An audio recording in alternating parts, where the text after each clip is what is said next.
Part of the Republican Party. That's right. Former Democrat, former liberal. Yeah. I was a liberal Democrat my whole life. Is that because the bag has got so intense and so heavy that you had a whole nother, you up there with the elite now? Not even close. Not even close. Democrats don't care about black people. Okay, and they don't care about people. They don't care about people of color. And the Republicans do. And that's the misconception. You went to the RNC to go and try and resuscitate what was left of your career, and they threw you in the trash and you went crying to Candace Owens. You think we forgot? And you know what? I agree with you 100%. Thank you. People don't know that the Democrats is the party of the KKK. Yep. People don't know that the Republicans are the party that freed the slaves. Yep. I mean, both of you and I have some conservative views. You just a little bit more outspoken about it than I am. They just love Trump. That's my boy. Like, when you hear about slavery for 400 years, that sounds like a choice.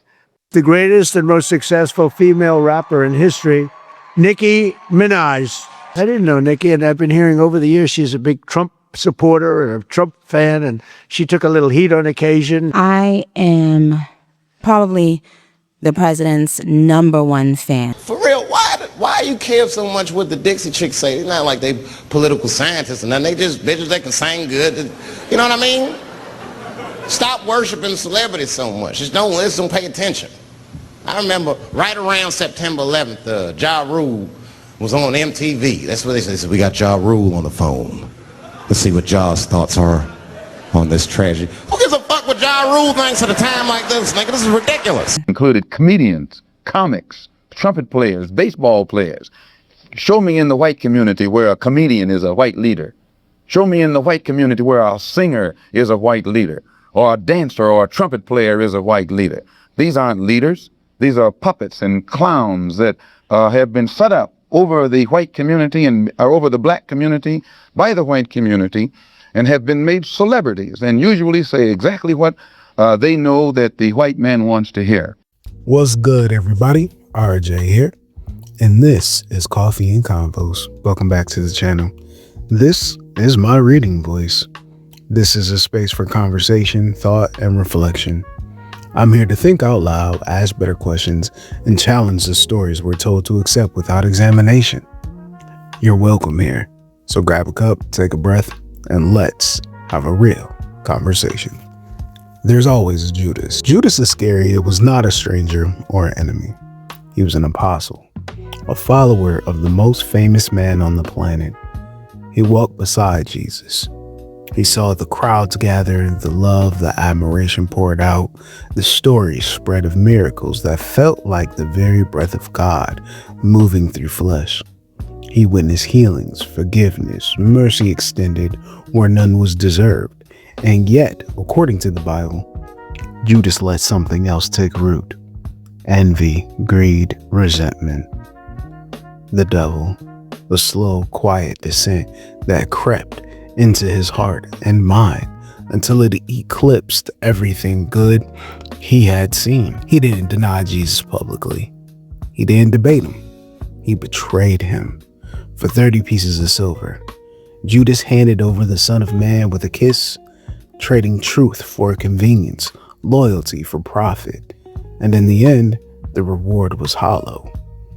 His name did not live in glory, but in infamy. He forfeited the treasures of heaven, peace, purpose, redemption, communion with God, eternal life, all for the exchange for blood money.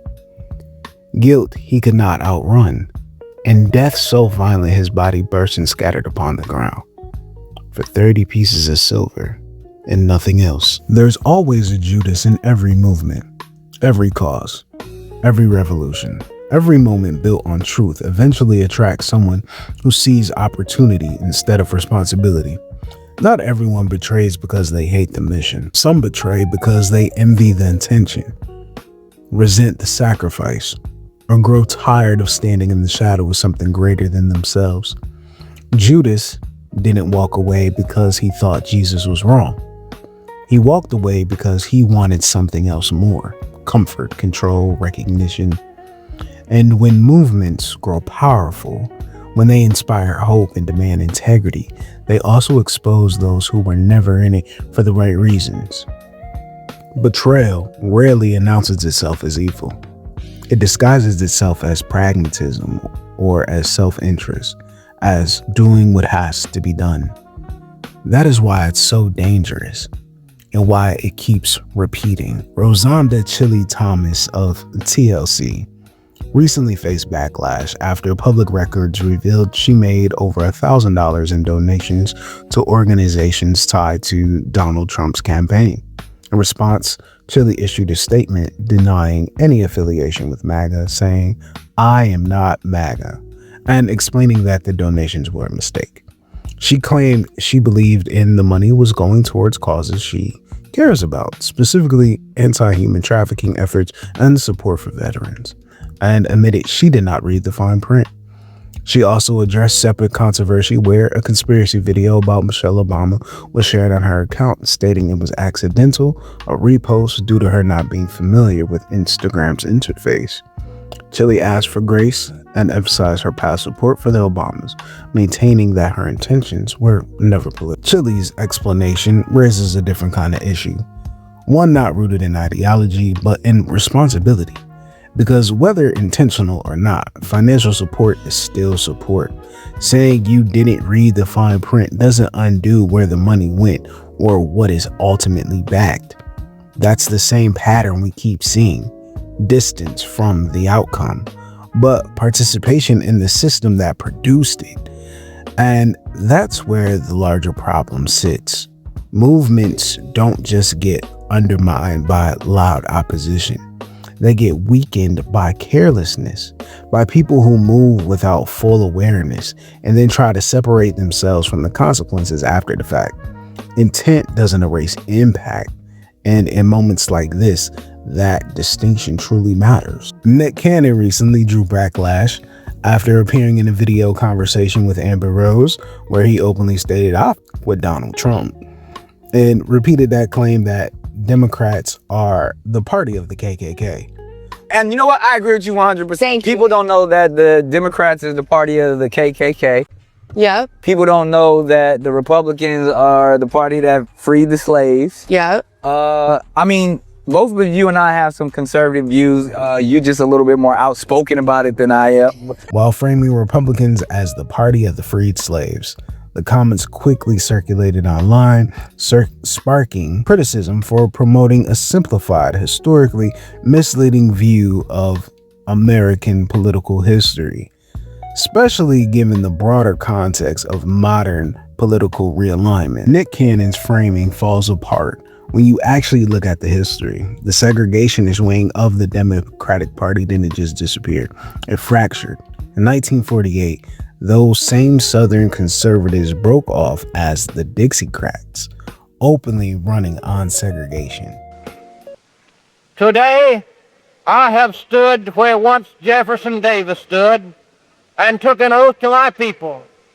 It is very appropriate that from this cradle of the Confederacy, this very heart of the great Anglo-Saxon Southland, and I say segregation now, segregation tomorrow, and segregation forever.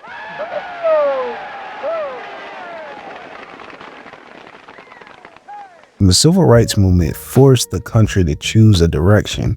The laws like the Civil Rights Act of 1964 and the Voting Rights Act of 1965 were passed. The Democratic Party began shifting towards civil rights at a national level. The shift pushed many of those Southern white conservatives out, and over time, they realigned with the Republican Party, a transition reinforced by strategies aimed directly at appealing to their grievances. This isn't opinion, it's documented political realignment. The people didn't vanish, they changed parties. Ignoring that is not historical analysis, and it's revisionism. I am probably the president's #1 fan. Nicki Minaj appearing on stage and publicly aligning herself with Donald Trump is jarring because of what she represents and where she comes from. Nicki rose out of Black American hip-hop culture, a culture born from resistance. critique of power and creative survival. She's an immigrant from Trinidad and Tobago who became who she is through distinctly Black American art form. Yet, she's chosen to align herself with a man who's repeatedly employed fascist-like tactics. Trump has threatened economic punishment against nations that do not comply with his plans, praised loyalty over law, supported immunity for enforcement agencies, and normalized the use of force and intimidation as governance. His ex-wife once stated that he kept a book of Hitler's speeches on his bedside. Detailed reports years ago that continues to trouble many when he viewed alongside his rhetoric and behavior. Nicki's support is not neutral. When someone with her cultural influence aligns with authoritarian tendencies, it represents departure from the very culture that elevated her. Kanye West presents a different but related contradiction. In 2005, standing on a national television during Hurricane Katrina, he said plainly that George Bush did not care about Black people. George Bush doesn't care about Black people.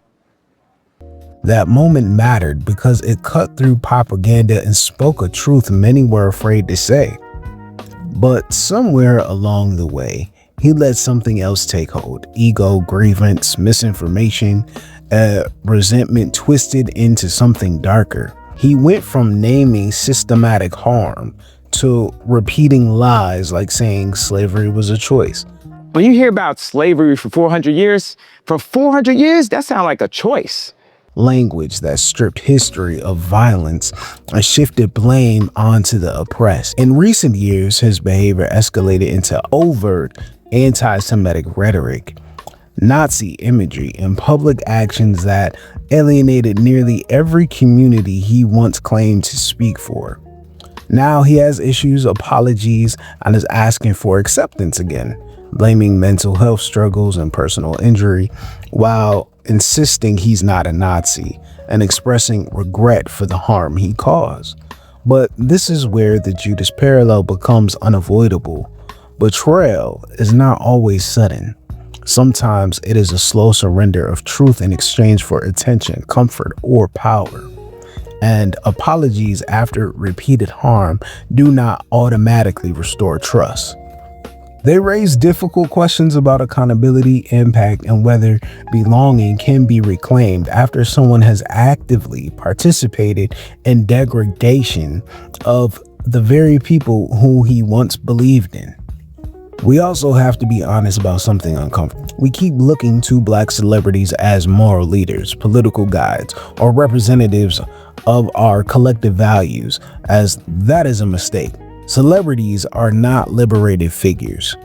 They are products of a dominant system that rewards compliance, separation, accumulation. They are elevated and financially removed from the conditions most people live under, then marketed back to us as voices of influence. That distance is not accidental. It reinforces capitalism's core trick: individual success over collective advancement. It teaches aspiration without solidarity, wealth without responsibility, and visibility without accountability. When celebrity is substituted for leadership, movements become vulnerable to infiltration, distraction, and distortion.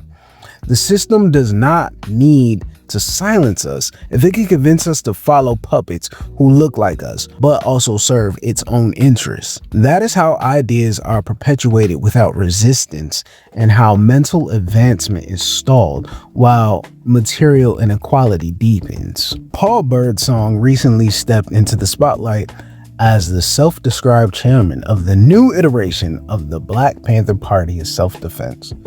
Won't no ICE agent ever run up on me. I guarantee you they won't. I put a hole in their chest the size of a window. Safe line repair, safe line replace. That's what's gonna happen. They touch me. Most visible at protests in Philadelphia, where armed members appeared amid rising tensions with ICE agents.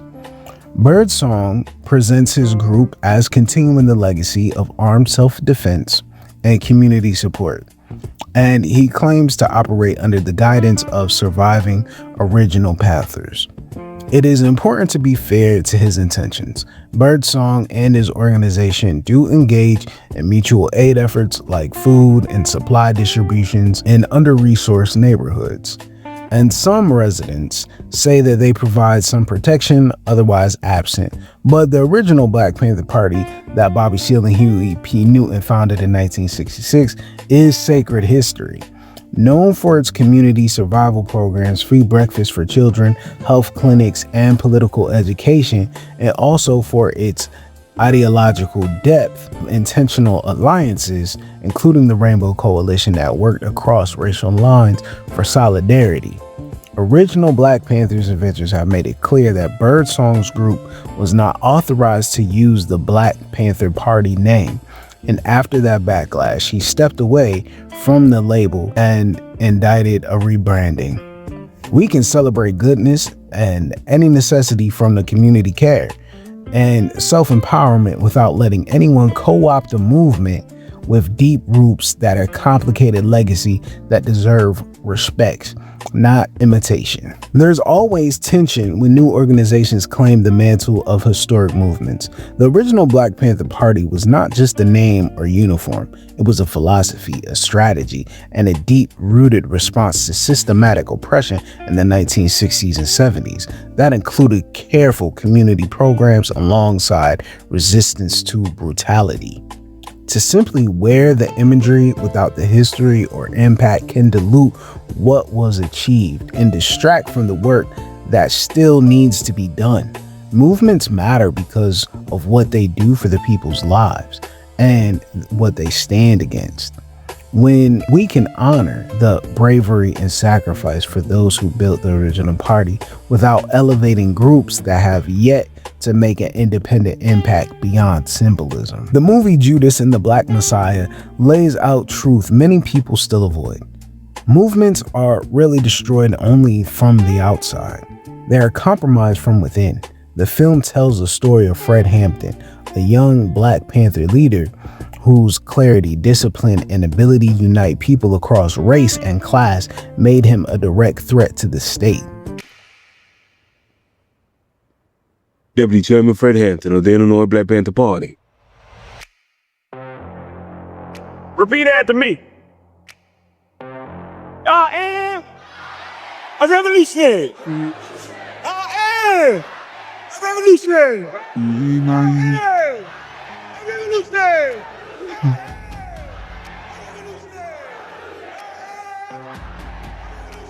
It also centers William O'Neal, the FBI informant who betrayed him. O'Neal was not an outsider. He was inside the movement, trusted, present. The movie shows how the government did not defeat the Panthers through debate or democracy, but through infiltration, manipulation, and fear, using COINTELPRO as the weapon. The real events are even darker. Fred Hampton was only 21 when he was drugged and killed in his bed during a police raid coordinated by the FBI. The killing, later ruled unjustified and exposed as part of COINTELPRO, a covert program designed to disrupt, discredit, and destroy Black leaders and liberation movements. William O'Neal received money and protection for his role, while Hampton became a martyr. This is the cost of betrayal. Party leaders Mark Clark and Fred Hampton were killed in the raid. 4 of the 7 surviving occupants of the apartment were wounded. All were charged with assault and attempted murder. In any case, we walked back over there and we both were speechless. We just walked through the house and saw what had taken place and where he died, and it was shocking. I had facilitated that raid. I knew that indirectly I had contributed. FBI headquarters authorized payment of a $300 bonus to informant William O'Neal for, quote, uniquely valuable services which he rendered over the past several months, unquote. Judas did not wear the uniform of the oppressor. He walked beside the man he would condemn. And that is why the lesson still matters. Movements fall fastest when ambition, fear, and self-interest are allowed to masquerade as loyalty. Cypher from The Matrix is one of the clearest portraits of betrayal dressed as exhaustion. He didn't leave the resistance because he thought the Matrix was good. He left because liberation was hard. He missed comfort. He wanted the stake, even if it wasn't real. Cypher knew the truth, and that's what makes his betrayal even heavier. He wasn't ignorant, he was tired of the cost. So he chose illusion over freedom and sold out the people who trusted him, believing comfort was worth more than truth. Morpheus is the counterpoint, and that matters deeply. A black man as a visionary leader, carrying the burden of belief, asking people to wake up, knowing full well what awakening would cost them. Morpheus never promised ease. He promised truth. He believed in something bigger than himself, bigger than fear, bigger than survival. Cypher's betrayal wasn't just personal. It was ideological. He rejected the vision because it demanded sacrifice. That's always the tension in movements of liberation. The greatest threat isn't always the machine. It's the one who knows the truth, benefits from the struggle, then decides freedom costs too much and hands that map back to the system. The history of black movements in this country cannot be told honestly without acknowledging the role of informants and government sabotage. William O'Neal is the clearest example of FBI informant who infiltrated the Illinois Black Panther Party and helped facilitate the conditions that led to the killing of Fred Hampton. But he was not alone. Richard Okoye, a prominent figure associated with the Black Panthers on the West Coast, was alleged by some researchers to have had ties to the FBI, a claim that remains debated and contested, which itself shows how murky and corrosive infiltration can become over time. Gene Roberts was later revealed to be an undercover NYPD officer who embedded himself in Malcolm X's organization of Afro-American Unity and even rose to the position of head of security. Raymond Wood, a former NYPD officer, later claimed involvement in operations connected to the events surrounding Malcolm X's assassination. Allegations that are still argued over but impossible to ignore. The pattern is the point. Black movements were not only opposed openly, they were quietly undermined from within by people who looked like allies, spoke the language, and earned trust. That is how movements are destabilized, not just through violence, but through betrayal disguised as loyalty. Every movement has its Judas. Not always someone who hates the cause, but someone who grows tired of it, tempted by comfort, safety, proximity to power, or illusions of control. Judas rarely announces himself as a villain. He comes as a helper, a guard, a strategist, a voice of reason. History shows us the pattern again and again, from scripture to liberation movements to modern resistance. Betrayal is most effective when it wears the face that is trust. That is why vigilance matters, not paranoia, but awareness, not reaction, but discernment, because power does not need to be destroyed of a movement if it can be fractured from within. And that is why the warning still stands. Steve Rogers said, when institutions fail and authority collapse under its own weight, the safest hands are still our own. Well, if you enjoyed this conversation, please like, share, comment, and subscribe. The website is down for merch, so when we get that back up, you will be the first to know. But if you want to help out the channel, please like, share, comment, and subscribe. Looking forward to hearing from you. And I want you to be you, do you, see the bigger picture. Have a fantastic day because you deserve it. This is that channel. Stay safe.